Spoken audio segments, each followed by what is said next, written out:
24 दिसंबर 2025, एक मधुर शाम।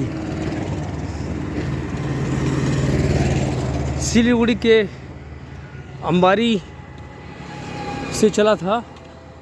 अंबारी से सिलीगुड़ी के बस अड्डे या रेलवे स्टेशन की दूरी 17 किलोमीटर थी।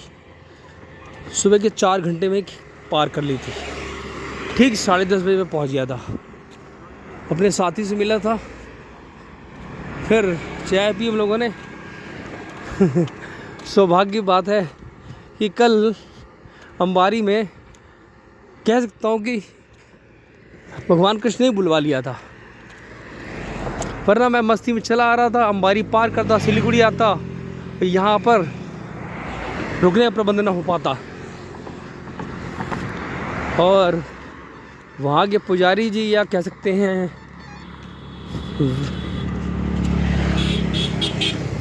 वो मिल गए थे, जो मुझे नवंबर में जब मैं यहाँ से जा रहा था गुवाहाटी सिलीगुड़ी से, तो मिले थे, मुझे ले गए थे मंदिर में। सौभाग्य से वो मिले। सब्जी लेने गए थे बेचारे, वो मुझे बुला के ले गए। सबसे बड़ी आश्चर्य मज़ेदार की बात है कि उन्होंने मेरे रुकने का प्रबंध करा, कंबल दिए, कहते से धोती दी और एक स्वेटर भी दिया, क्योंकि कल हवा ठंडी चल रही थी।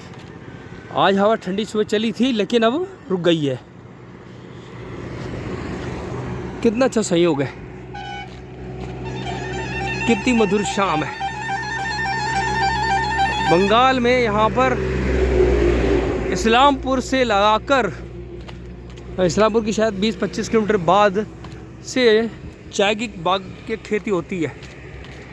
और यहाँ दार्जिलिंग, जलपाईगुड़ी, सिलीगुड़ी, ये एक त्रिकोण है जहाँ पर हम लोग देख सकते हैं कि चाय का कितना वृहद उपयोग हो रहा है। बाग ही बाग है, हजारों एकड़ जमीन इस काम में लगी हुई है। और ऐसा ही एक बड़ा संयोग हुआ था। सिलीगुड़ी से जब गुवाहाटी जाते हैं तो जलपाईगुड़ी के बाद, जलपाईगुड़ी से पहले धूपगुड़ी पड़ती है। धूपगुड़ी का रेलवे का ब्रिज मैंने जब पार करा था, संयोग से एक नौजवान मिल गए थे परिवार के साथ। उनकी युवा पत्नी दौड़ के आई थी मुझे कुछ दान दक्षिणा देने के लिए। मैंने मना करा कि मैंने धन मत दीजिए, आप भोजन कराइए किसी को भी, वो ज़्यादा अच्छा लगेगा। संयोग से सड़क पार करते उनका घर भी था, मुझे निमंत्रण करा, चलिए अच्छा आप हमारे घर में भोजन कीजिए। और कितना आनंद आया था। सौभाग्य से उनके घर में 2-3 दिन पहले गाय ने बछड़ा दिया, जन्म दिया था। तो उसका जो 7 दिन का दूध होता है ना, खीस कहते हैं हम लोग उसको, बहुत गाढ़ा गाढ़ा होता है। उसकी खीर बना रखी थी उनकी पत्नी ने।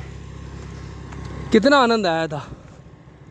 और चावल पीस के उसके जैसे इडली बनती है दक्षिण भारत में, यहाँ पे उसमें चीनी मिला देते हैं, पाटा कहते हैं।